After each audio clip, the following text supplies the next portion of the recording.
என் அன்பு உறவுகள் அனைவருக்கும் வணக்கம். இந்த வீடியோ பதிவில் நம்ம பார்க்க இருக்கிறது சிம்மம் ராசியில் பிறந்த அன்பு உறவுகளுக்கு இப்ப இருக்கக்கூடிய பிரச்சனைகள், இன்னல்கள், கஷ்டங்கள், குறைகள், தடைகள் சிம்ம ராசிக்கு எந்த கிரகத்தால இப்ப ஏற்பட்டு சிம்ம ராசி வாழ்க்கை இனிமே இப்படித்தானா? கஷ்டமே வாழ்க்கையா? ஏமாந்தாச்சு, கஷ்டப்பட்டாச்சு, பிரிஞ்சாச்சு, சொல்றதுக்கு ஒண்ணுமில்ல, அந்த அளவுக்கு வேதனையோடு வாழ்ந்துட்டு இருக்கும். ரொம்ப அன்பு உறவுகள் நம்ம கிட்ட போன் பண்ணி கேட்கறது என்ன அப்படின்னா, எங்களுக்கு நீங்க உங்க வீடியோ நான் ரொம்ப பாக்குறேங்க ஐயா, உங்க வீடியோ எங்களுக்கு ரொம்ப பிடிச்சிருக்கு. எங்களுக்கு நாங்க சிம்ம ராசியில பிறந்து ரொம்ப கஷ்டப்படுறோம். எங்களுக்கு ஒரு எளிமையான பரிகாரம், அது தினமா இருந்தாலும் சரி, வாரமா இருந்தாலும் சரி, நீங்க சொல்ற பரிகாரத்தால உண்மையில நாங்க உங்களை நம்புறோம். நீங்க சொல்ற அந்த எளிமையான பரிகாரத்துக்கு நல்ல சக்தி இருக்கும். நாங்க எங்களுக்கு அனுபவபூர்வமா நாங்க சில விஷயங்கள்லாம் செய்யறோம், நடக்குது. ஆனா சிம்ம ராசியில நாங்க பிறந்துட்டு படாத பாடுபடுறோம். நாங்க என்ன பிரச்சனையில மாட்டியிருக்கோம், என்ன கஷ்டங்களை சந்திச்சுட்டு இருக்கோம், அதுக்கு தீர்வு நீங்க சொல்லணும், ஒரு வீடியோ கொடுங்கய்யா அப்படின்னும் அன்பு உறவுகள் கேட்டார். இடையில கொஞ்சம் வீடியோ போட முடியாத சூழல். இப்ப தொடர்ந்து நம்ம இது போன்று கேட்கக்கூடிய அன்பு உறவுகளுக்கு நம்ம சரியான முறையில எளிமையான பரிகாரத்தோடு வீடியோ கொடுக்கலாம். இந்த சிம்ம ராசி எடுத்துட்டோம் அப்படின்னா, அந்த ராசிக்கு அதிபதி யாரு அப்படின்னா சூரியன்.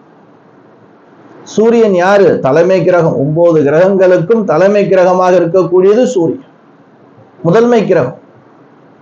அப்படிப்பட்ட முதன்மை கிரகத்தில் பிறந்து, அந்த ராசியில் பிறந்து சிம்மம் ராசி இருக்கு இல்லையா, அந்த சிம்ம ராசிக்கு சூரியன் தான் அதிபதி. அந்த வீட்டுக்கு சொந்தக்கார யாரு? சூரியன். இந்த ராசியில 3 நட்சத்திரங்கள் உண்டு. இந்த 3 நட்சத்திரங்களை நம்ம பார்க்கலாம். கேது பகவானுடைய நட்சத்திரம் மகம் நட்சத்திரத்தில் பிறந்தவர்களும் சிம்ம ராசியில தான் இருப்பார். அடுத்து பூரம் நட்சத்திரம், இந்த மகம் 4 பாதம். பூர நட்சத்திரம் யாரு? சுக்கிர பகவானுடையது. அவருக்கு அந்த 4 பாதங்கள். பூர நட்சத்திரம் 4 பாதத்தில் பிறந்தவங்களும் சிம்ம ராசி தான். அடுத்து உத்தர நட்சத்திரம் 1ஆம் பாதத்தில் பிறந்தவங்க சிம்ம ராசி. 2, 3, 4 எங்கே போகுது? கன்னிக்கு போயிடும். இப்படி 9 பாதத்தில் பிறந்து சிம்ம ராசியில இருக்கக்கூடிய ஆணாக இருந்தாலும் சரி, பெண்ணாக இருந்தாலும் சரி, இவர்களுக்கு இப்பொழுது காலகட்டத்துல சனி பகவான் உங்களுக்கு அந்த கண்டகத்துல இருந்து அஷ்டமத்துக்கு போயிருக்கார். இதுக்கு அஷ்டம சனி காலம். குரு பகவான் வீட்டுல தான் இருக்கார், சனி பகவான்.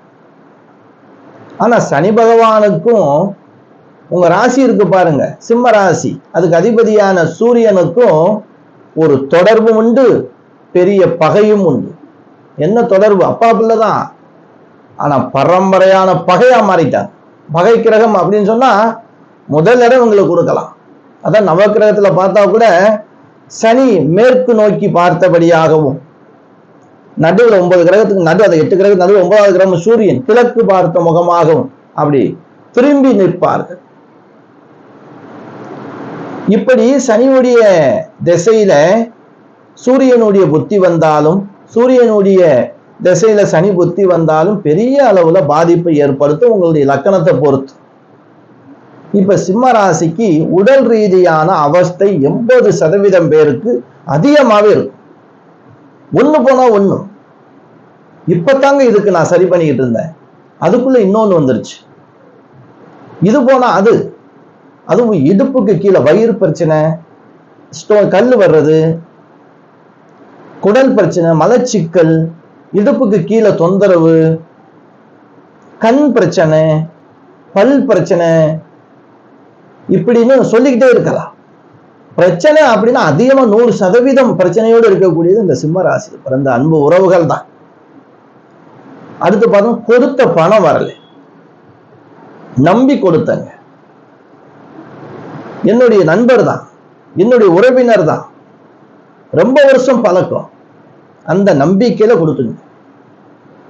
இன்னைக்கு பேசுறது இல்லை, என்னைய பார்த்தா ஓடி ஒளியிறாரு, இந்தா அந்தான்னு இழுத்துட்டே போறாரு. ரொம்ப பேருக்கு அட்ரஸே இல்லாம போயிட்டாங்க, ஏமாந்துட்டாங்க. மன வேதனை, பிரிவு. பாசமா இவர் தான் நமக்கு லைஃப் அப்படின்னு நினைச்சிட்டு இருந்தவங்க எல்லாம் இன்னைக்கு மிகப்பெரிய ஒரு அவருடைய முகத்திரை கிழிக்கப்பட்டது. நம்மளை ஏமாத்திட்டாங்க. ஆணா இருந்தாலும் பெண்ணா இருந்தாலும் சரி. நீங்க நினைச்சிருப்பீங்க இவர் தான் நம்ம வாழ்க்கையில லைஃப்ல இவர் தான் அப்படின்னு. அந்த அளவுக்கு உங்ககிட்ட அன்பை பரிமாறி பேசி இருந்திருக்கலாம். ஆனா டோட்டல் அவுட். அதுலயும் மிகப்பெரிய ஏமாற்றம். ஆனா பெரிய அளவுல ஏமாற்றம் எது அப்படின்னா, உங்களுக்கு குரு வேற 11ஆம் இடத்துல பாதகாபதி வீட்டுல உட்கார்ந்துருக்கார். ஒரு 10 ரூபாயை போட்டு 100 ரூபாய் எடுக்கலாமா? ஒரு தனியா ஒரு பிசினஸ் பண்ணலாமா? இப்படி செஞ்சு அப்படி வந்துடலாமா? நண்பர்களுடைய அந்த ஆலோசனை எல்லாம் மிகப்பெரிய பிரம்மாண்டமா இருந்திருக்கும். கற்பனை, ஏதாவது கடன் வாங்குறது, லோன் வாங்குறது அப்படின்னு வாங்கி அந்த நம்ம நினைச்ச காரியமும் நடக்காம பேராசையில பெரிய நஷ்டத்துல பெரிய பள்ளத்துல போனவர்களும் ரொம்ப பேர். திருமணம் தடை, நிச்சயார்த்தம் வரைக்கும் ஆயிடுச்சுங்க. பத்திரிக்கை கூட அடிச்சாச்சு. சில அன்பர்கள்லாம் பத்திரிக்கை அடிச்சாச்சுங்க. திடீர்னு பார்த்தா பொண்ணு பிடிக்கலைங்குது. என்ன பண்றது? கல்யாணம் அப்படிங்கிறது நடக்குமா எனக்கு அப்படின்னு ரொம்ப பேருடைய மன ஏக்கங்கள் அதிகம். திருமணம் ஆயிடுச்சு. திருமணம் ஏண்டா ஆச்சுன்னு நினைக்கிறேன். பேசாம இருந்திருப்பேன் அப்படியே. என் வாழ்க்கை நல்லா தானே போயிட்டு இருந்துச்சு. இந்த திருமணங்கிற ஒரு வாழ்க்கை வந்ததுக்கு அப்புறம் யுத்தம், பிரச்சனை, பிரச்சனை, டென்ஷன், பலவிதமான கோளாறும் டென்ஷன் இருக்கும். பிரச்சனைகள் கண்டிப்பா இருக்கும். இந்த பிரச்சனைகள் எல்லாம் குடும்பத்துல நம்ம எல்லாத்தையும் கொட்டி தீர்த்தோம்னா வேலைக்கு ஆகாது. இப்படிப்பட்ட பிரச்சனைகள், தொழில தடைகள் எல்லாமே இருந்துச்சு இல்லையா? நட்பு விஷயத்துல ஏமாற்றம், பகை, வண்டி வாகனங்களை கொண்டு போய் மோதி உடல் சேதாரப்படுறது, உடல் அங்கங்க அடிபடுறது, மருத்துவமனை அடிக்கடி போய் சந்திக்கிறது, இப்படி எல்லாம் இருக்கக்கூடிய அன்பு உறவுகளுக்கு, அதுவும் சிம்மராசி பிறந்த அன்பு உறவுகளுக்கு நம்ம கொடுக்கக்கூடிய ஒரு எளிமையான ஒரு 2-3 பரிகாரம் சொல்றேன். எளிமையான வழிபாடு தான் இது. நல்ல விதமான பலனை உங்களுக்கு கொடுக்கும். நீங்க என்ன பண்ணணும், நீங்க பிறந்த கிழமைன்னு ஒரு கிழமை இருக்கும். கண்டிப்பா அந்த கிழமை தேதி மாசம் தெரியலன்னு கூட பரவாயில்லைங்க. இப்ப பேரை வச்சு கூட மாமி அந்த வச்சு கூட நம்ம மக நட்சத்திரம் சிம்மராசின்னு சொல்லிடலாம். ஆனா பிறந்த கிழமை தெரியும் இல்லையா? அந்த கிழமை என்னைக்கு வருதுன்னு பாருங்க. இல்லைங்க, ஞாயிற்றுக்கிழமை கூட எடுத்துக்கிறது. கிழமை தெரிஞ்சா அந்த கிழமை, அப்படி இல்லைன்னா உங்க ராசி அதிபதியுடைய கிழமை ஞாயிற்றுக்கிழமை. இந்த நாள்ல நீங்க என்ன பண்ணுங்க, சைவ விரதமா இருங்க. கண்டினியூவா இது நீங்க இருந்துதான் ஆகணும். ஒரு 2 வருஷத்துக்கு.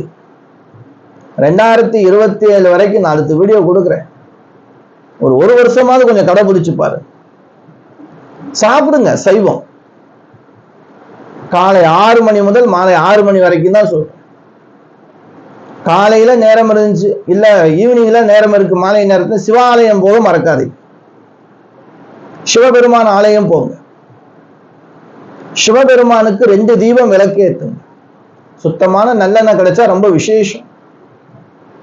வில்வ இதழ் கிடைக்கும். கண்டிப்பா வில்வ இதழ் நீங்க அங்க பூ விற்கிறவங்க சொல்லி வச்சு வாங்கி வச்சுடுவாங்க. வார வாரம் எனக்கு வேணும்னு சொல்லுங்க. அப்படி அந்த வில்வ இதழ் கொடுத்து, வில்வ இதழ் அப்படியே கொத்தோட வாங்கிலாம் சிவபெருமான கொடுக்க கூடாது, முள்ளோட. அதுல 3 இதழா இருக்கும். அந்த இதழை உங்க கையால பிரிங்க. இல்லைன்னா பூக்காரவங்கிட்ட சொன்னா அவங்க பிரிச்சு ரெடி பண்ணி கொடுத்துருவாங்க. அந்த இதழ் நல்லா தண்ணியில அலம்பிண்டு கோவிலுடைய அர்ச்சகர்கிட்ட கையில கொடுத்து, நான் சிம்மராசி, இந்த நட்சத்திரம், இந்த 3 நட்சத்திரம் தானே இருக்கு, இந்த நட்சத்திரம் என்னுடைய கோத்திரம், எனக்கு பிரச்சனை இப்படி இருக்கு, சகல விதமான பிரச்சனைகளும் தீரணும், நல்லது சீக்கிரம் நடக்கணும், சிவன் அருள் கிடைக்கணும். சிவபெருமான்கிட்ட போய் நீங்க ஒரு பண பிரச்சனை, எனக்கு பணம் கடன் தீரணும் அப்படின்னு போய் கேட்காதீங்க. நீங்க இந்த வழிபாட்டுல எனக்கு இந்த பிரச்சனை இருக்கு, எனக்கு சகல விதமான பிரச்சனைகளும் தீரணும், சிவனுடைய அருள் கிடைக்கும், அப்பன் அருள் கிடைக்கணும், அதுக்கு ஒரு சங்கல்பம் பண்ணுங்க. அதுக்கு அவங்க மந்திரம் சொல்லி சங்கல்பம் பண்ணுவாங்க. அந்த இதழ்ல அர்ச்சனை பண்றாங்க இல்ல, வில்வ இதழ், அந்த வில்வ இதழ்ல 3 இதழ் வாங்கிக்கிறீங்க. எப்படி? 3 இதழ் வாங்கிக்கிறீங்க. ஒரு இதழ்ல 3 இதழ் இருக்கும். நீங்க 3 இதழ்ல 9 இதழ் இருக்கும். இங்கதான் பாயிண்ட் நீங்க பிடிக்கணும். அந்த 9 இதழ்ங்கிறது 9 கிரகங்கள். இதை நீங்க என்ன செய்யணும், ஒரு பச்சை துணியில முடி போட்டு, நல்லா இறுக்கி முடி போட்டு உங்களுடைய பூஜை அறையிலே வைங்க. 1 வருஷம் கண்டினியூவா அதை நீங்க செய்யணும். இது வாரம் வாரம் இதை நீங்க செஞ்சுட்டு வாரம் வாரம் கட்டணும்னு அவசியம் கிடையாது. இந்த 1 வாரம் நீங்க கட்டிட்டீங்கன்னா போதும். ஆனா வாரம் வாரம் நீங்க அர்ச்சனை பண்ணணும். முதல் வாரம் அந்த 3 இதழ்கள் 3 இதழ்கள் வாங்கினா 9 இலைகள் இருக்கும். அதைத்தான் அன்னைக்கு முதல் வாரத்துல ஒரு பச்சை துணியில முடி போட்டு உங்களுடைய பூஜை அறையில ஓரமா எங்கேயாவது வச்சிடணும். பத்திரமா அது வாட்டில இருக்கட்டும். அதுக்கு பூஜை புனஸ்காரம்லாம் கிடையாது. சிவபெருமான்கிட்ட நீங்க வேண்டது என்ன அப்படின்னா, 9 கிரகங்களால் எனக்கு தொல்லைகள் இருக்கக்கூடாது, கிரக பிணியால் பிரச்சனைகள் இருக்கக்கூடாது, உன்னுடைய அருளால் உன்னுடைய பார்வையால் நான் இயங்க வேண்டும் அப்படின்னு முடிஞ்ச வரைக்கும் யாருக்காவது சாப்பாடு வாங்கி கொடுங்க. பசுமாட்டுக்கு ஏதாவது கீரை காய் கனி வகைகள் கொடுக்கலாம். இல்லை கொஞ்சம் பச்சரிசி அப்படி ஓரமா போட்டீங்கன்னா எறும்பு சாப்பிடும். இப்படிப்பட்ட தானங்கள் செய்யுங்க. உங்க வசதிக்கு ஏற்ற தானங்கள் செய்யுங்க. பெரிய அளவுல மாற்றம் கிடைக்கும். அடுத்து 2வது பார்த்தோம் அப்படின்னா, விநாயக பெருமான் வழிபாடு. சர்க்கரை சீனி இருக்கு இல்லையா, சர்க்கரை, அந்த ஒயிட் சர்க்கரை, அந்த சர்க்கரை ஒரு பிடி உங்க கையால, நீங்க உங்க வீட்டுல கண்டிப்பா சர்க்கரை இருக்கும், இல்லை வாங்கி வச்சுக்கிறோங்க. ஒரு பிடி எடுத்து ஒரு பேப்பர்ல கவர்ல இல்லை ஒரு கிண்ணத்திலேயோ கொண்டு விநாயகருக்கு கொடுத்து அபிஷேகம் பண்ணு.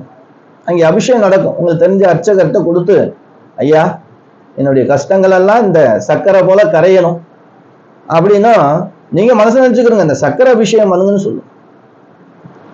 இல்லைங்க நான் எல்லா நேரமும் பண்ண முடியாதுன்னு சொல்லுவாங்க. சில நேரங்கள்ல சங்கடகரா சதுர்த்தியில சிறப்பா அபிஷேகம் நடக்கும் விநாயகருக்கு. அந்த நேரத்துல என்ன பண்ணுங்க, எல்லோரோடும் சேர்ந்து இந்த சர்க்கரையை கொடுத்து அபிஷேகம் பண்ண சொல்லுங்க.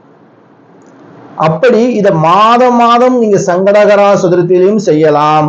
வாரம் வாரம் நீங்க பிறந்த கிழமை, அப்படி இல்லைன்னா ஞாயிற்றுக்கிழமையிலும் செய்யலாம். இதுவும் நீங்க தொடர்ந்து செஞ்சுவார். அதாவது ஒயிட் சர்க்கரை அபிஷேகம் விநாயகர் பெருமானுக்கு. அதுக்கப்புறம் நீங்க வழக்கம் போல விளக்கு ஏற்றுறது, அருகம்புல் அர்ச்சனை பண்ணலாம். நீங்க உங்க இஷ்டத்துக்கு சௌரியத்துக்கு பண்ணிக்கிறலாம். 3வதாக நம்ம செய்ய வேண்டியது நவக்கிரகங்கள் இருக்கு இல்லையா, 9 கிரகங்கள் இருக்கும்.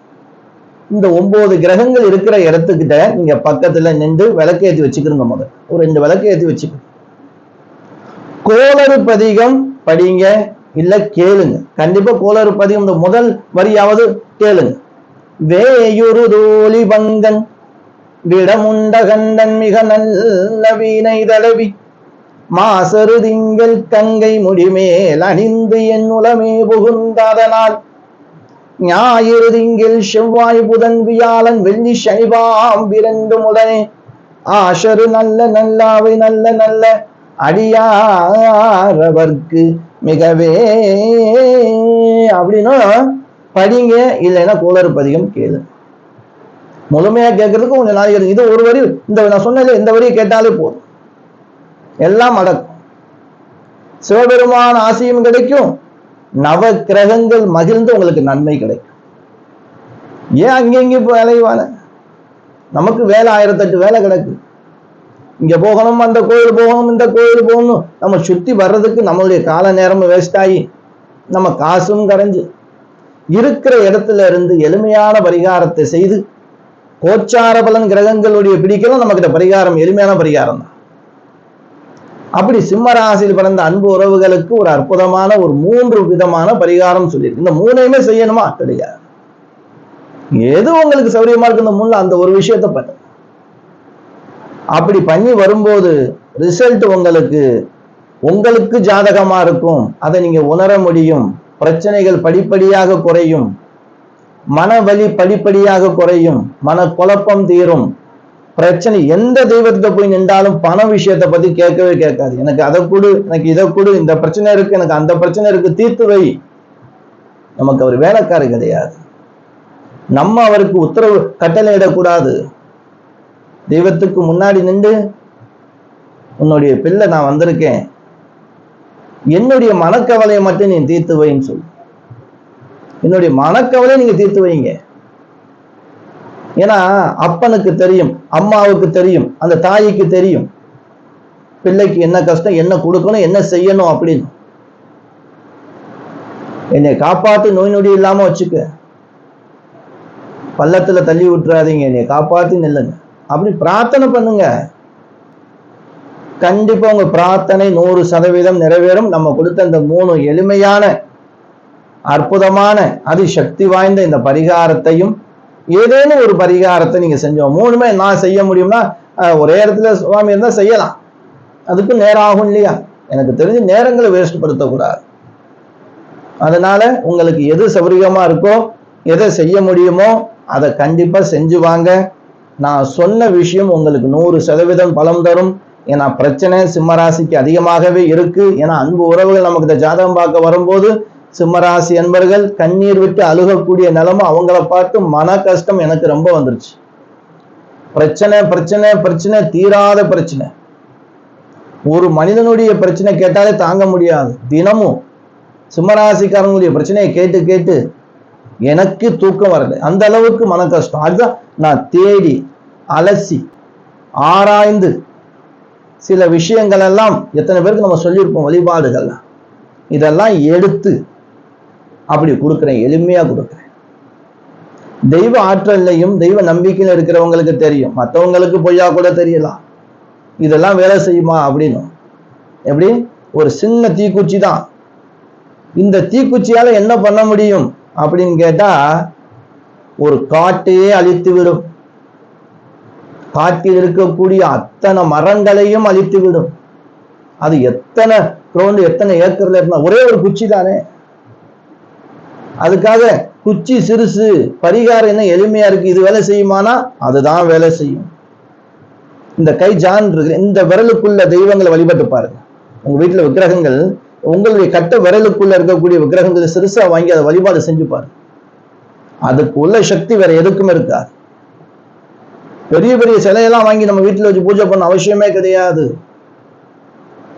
அப்படி இந்த கட்ட விரலுக்கு உள்ள வச்சு நீங்க பண்ணுங்க, உங்க பேச்சை கேட்கும் அந்த தெய்வம்.